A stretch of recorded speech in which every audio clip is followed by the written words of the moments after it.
Il y a des personnes vraiment de tout âge, même des seniors en fait, qui ont des questions et des interrogations. Ça déstabilise aussi des personnes plus âgées, quoi. Il n'y a pas forcément besoin d'être jeune pour venir à la permanence.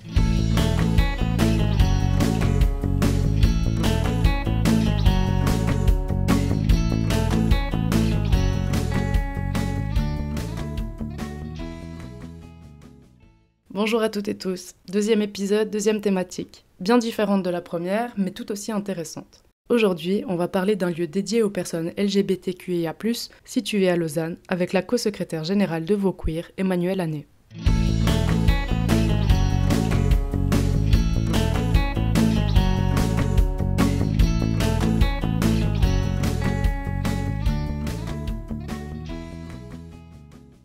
Le 22 janvier dernier, j'ai donc rencontré Emmanuelle dans les locaux de Vauqueer, situés à quelques pas de la place Pépinet.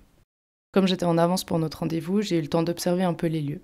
En face de où je me suis assise, il y avait une affiche qui indiquait en grand le mot « diversité ». Même si c'était pas vraiment surprenant, étant donné que c'est un mot qu'on entend beaucoup pour parler des questions queer, j'ai trouvé qu'il faisait particulièrement sens à sa place. Et surtout qu'il était rendu super concret. Parce que juste à côté de cette affiche, il y avait des dizaines de flyers en tout genre mis à disposition de toutes et tous.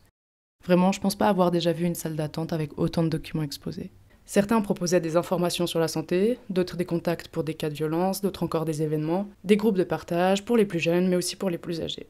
Je me suis dit, ici, tout le monde est vraiment considéré, et tout le monde peut trouver ce qu'il cherche. Et ça a été effectivement confirmé par Emmanuelle par la suite.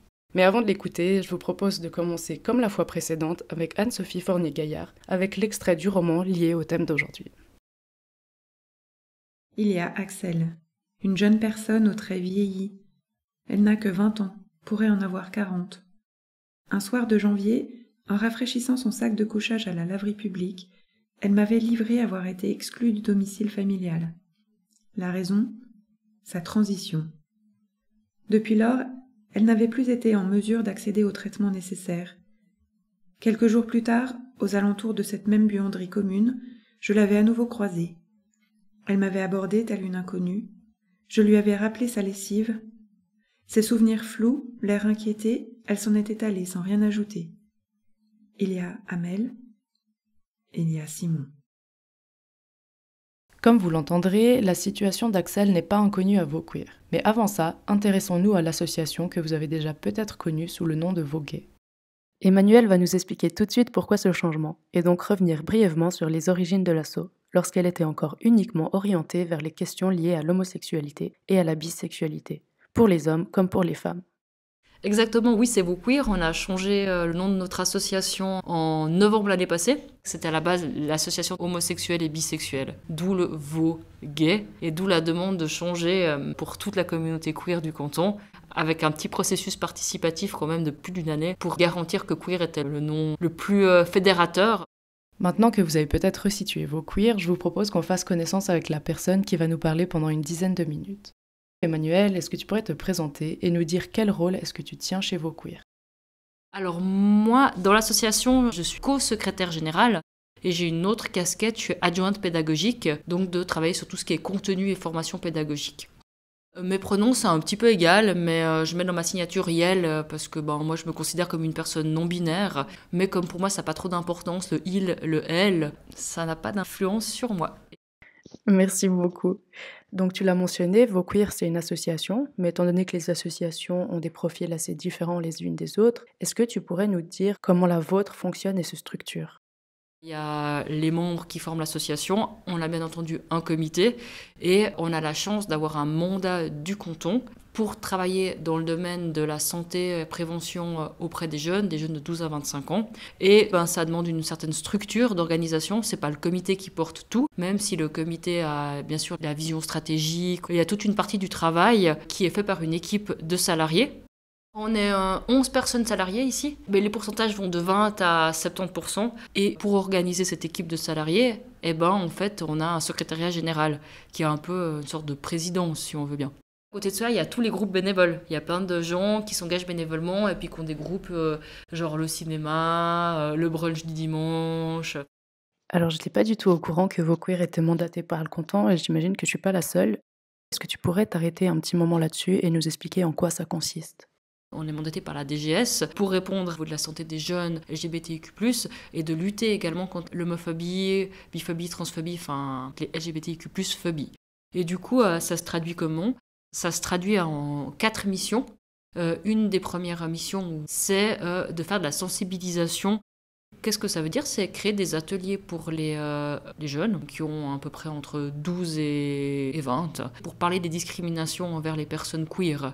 On apporte de l'information, déjà de dire un petit peu qu'est-ce que c'est la queerness, enfin voilà, parce qu'il y a beaucoup de choses qui circulent, beaucoup de croyances, de craintes et de peurs, et qu'est-ce que, en tant que simple individu, on peut faire là contre, sans leur dire que ces personnes doivent lutter à fond contre les discriminations. Et alors, dans les classes, ça se passe comment de manière générale ? Il y a des classes où en fait ça se passe très bien, les personnes sont hyper au fait des diversités, hyper preneuses. Et il y a dans d'autres espaces où c'est beaucoup plus compliqué, dans le sens où dans certaines classes, il y a un noyau dur ultra homophobe. Et du coup, nous, on essaie déjà de déconstruire des croyances, en fait. Et le processus pour aller dans une école faire de la sensibilisation, c'est comment ? Est-ce que c'est obligatoire ? Vous devez faire une demande ? Les gens vous font une demande ? C'est les classes et les établissements qui nous mandatent pour aller faire ces ateliers. Ces ateliers ont été validés par l'unité PSPS de promotion de prévention en milieu scolaire et du coup, ils sont fortement recommandés. Et est-ce que vous faites aussi de l'information et de la sensibilisation en dehors des classes ? L'horizon de l'extrascolaire, des professionnels qui travaillent auprès des jeunes qui n'ont aucune idée de ces questions-là, ou très peu d'idées, ou des représentations, ou en tout cas des questions. Nous, on est allé dans pas mal de lieux comme les centres d'animation socioculturelle, ou également des foyers, pour parler de cette thématique auprès des professionnels. J'imagine qu'il y aurait encore beaucoup de choses intéressantes à dire sur ce premier pôle de Vauqueer, mais comme tu l'as mentionné au début, il y en a plusieurs autres, donc je propose qu'on passe directement au deuxième. Comme autre prestation, on a Travail social. C'est en fait un pôle qui organise des moments d'activité pour les personnes concernées. À la base, toute base, c'était vraiment ce qu'on appelle les groupes jeunes, parce que l'idée était de créer des groupes d'entre-soi de jeunes personnes concernées qui pouvaient se retrouver et puis faire du lien. Parallèlement à cela, il n'y a pas que le public jeune. Maintenant, il y a un projet senior, donc il y a aussi des espaces mixtes, mais l'idée, c'est qu'il y ait aussi cet entre-soi. Il y a un petit groupe de parole de personnes en situation de handicap concernées également par la queerness. Et on a ce qui va se produire juste là à côté maintenant, le Café Queer, qui est un accueil tout public, qui est tous les mercredis dès 17h. Je vais juste faire un petit arrêt sur ce Café Queer parce que j'ai eu la possibilité de le découvrir rapidement à la fin de notre interview. Et franchement, ça donnait très envie. Ça ressemblait vraiment pas à ce qu'on peut imaginer sur les groupes de parole ou les groupes anonymes, ce genre de clichés un peu qu'on a. Ça avait plutôt une allure de repas entre potes en fait. Mais des potes de tout âge, de toute couleur, de tout genre, et qui débutent par un moment de cuisine commune. Ceci étant dit, continuons avec le troisième pôle d'action de Vauqueer. À côté de cela, il y a la permanence, Accueil Écoute. Et cette permanence, elle est très importante parce que finalement, il y a plein de gens qui ont soit des questions, soit besoin d'être redirigés dans le réseau. Est-ce que tu pourrais nous en dire un peu plus sur cette permanence ? Par exemple, le genre de demandes que l'association reçoit, s'il y en a qui sont particulièrement récurrentes, comment vous les gérez, etc. Comme il y a beaucoup de monde qui a besoin de beaucoup de choses, ce qui se passe, c'est que maintenant, on est un peu plus resserré et on fait plus des plages de consultation. Nous, on évite pour notre santé mentale d'être dans l'immédiateté. Donc, please, je dis vraiment à tout le monde, si vous n'avez pas une réponse immédiate, c'est tout à fait normal. C'est parce qu'autrement, on ne pourrait plus dormir. Mais on va vous répondre. Concernant la permanence, Emmanuel m'a dit que l'association avait des chiffres en termes de fréquence, mais que globalement, en termes de contenu des demandes, c'est très varié. Des fois, des situations complexes. Il faut imaginer qu'il peut y avoir une personne jeune qui débarque ici, qui est jetée dehors de chez elle et qui n'a pas de solution. Il y a des situations où il y a de violences qui sont complètement inacceptables. Moi, j'ai eu comme message « Ah ouais, il y a ce prof qui fait ci, qui fait ça, faites quelque chose ». Alors toi, tu peux pas tout de suite te dire « Ah mon Dieu, il faut que je fasse quelque chose », mais de voir de quoi, qui, comment, qu'est-ce qu'il s'agit. Il y a vraiment des choses très très variées qui se passent, où ça demande aussi de travailler avec la famille, de travailler avec d'autres personnes. Parce que l'idée, c'est pas de prendre une personne qui va mal dans son réseau et puis on discute seulement avec elle, c'est qu'on travaille au sein de son réseau familial, quoi. Après, il y a beaucoup de micro-messages. Il y a pas mal de questionnements sur l'identité de genre. Ça questionne plus qu'il y a quelques années. Actuellement, peut-être les questions d'orientation sexuelle sont un peu moins prégnantes. Là, tu nous as beaucoup parlé de personnes plus jeunes. Mais comme on a entendu en début d'épisode, ça pourrait très bien aussi concerner des personnes plus âgées.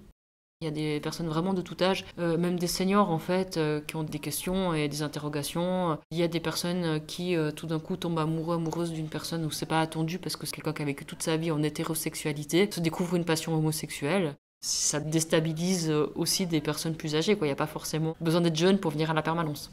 Avant de terminer avec le dernier pôle des activités de VauQueer, je voulais qu'on s'arrête un moment sur les situations qui pourraient ressembler à celles d'Axel, comme on a entendu dans la lecture d'Anne-Sophie, et comme Emmanuel vient de l'évoquer. Est-ce que l'association est aussi un point de repère pour tous ces cas vraiment urgents ? On n'est pas les urgences, ça c'est hyper important. S'il y a vraiment une urgence, c'est pas nous. Ça reste quand même les services d'urgence classiques. Mais rassurez-vous, on travaille pas mal en réseau, donc les personnes peuvent être réorientées après coup chez nous. S'il y a quelqu'un qui débarque avec des risques suicidaires, on ne peut pas prendre en charge légalement. Mais on est là pour accueillir et surtout pour réorienter. Il y a quand même cette idée de suivi puis d'être là, quoi.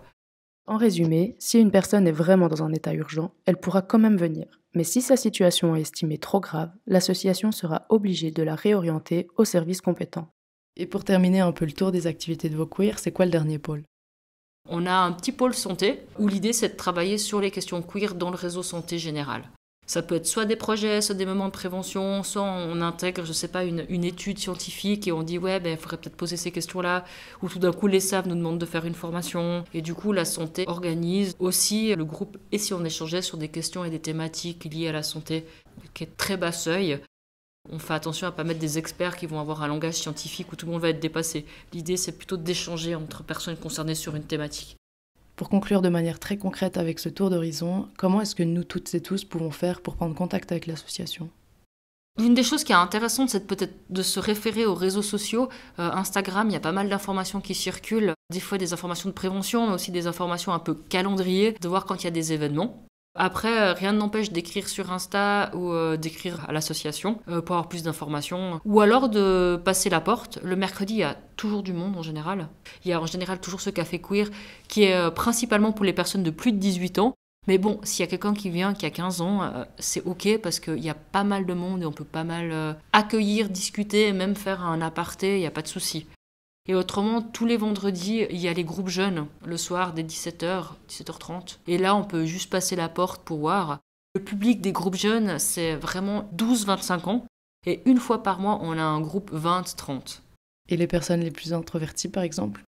Si on n'a pas envie d'avoir trop la foule ou trop le monde, peut-être qu'on va éviter le mercredi en plein rush à 18h. Peut-être que c'est mieux de passer la porte à un autre moment ou de demander une première rencontre, voilà.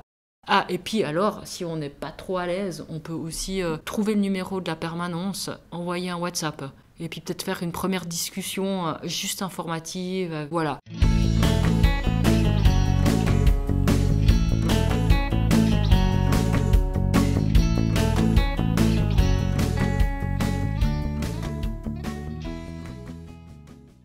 Si vous avez apprécié le récit d'Emmanuel, que vous êtes vous-même en train de vous poser des questions, que vous subissez des violences ou que simplement vous voulez échanger sur votre parcours ou sur le sujet, n'hésitez pas à consulter le site internet ou l'Instagram de VauQueer que vous trouverez en description. Si vous avez apprécié la lecture de Anne-Sophie Fournier-Gaillard, je vous invite aussi à regarder son site internet pour découvrir ses nombreuses qualités artistiques. Et enfin, si vous avez apprécié l'extrait que vous avez entendu ou le projet de manière générale, n'hésitez pas à jeter un coup d'œil sur mon site internet, mon Instagram ou mon Facebook, ou même qui sait, peut-être vous procurer un livre dès le 21 mars. Sur ce, je vous dis à très vite pour une interview avec Thomas Henny, adjoint de direction à la Marmotte, un centre d'accueil d'urgence de l'Armée du Salut.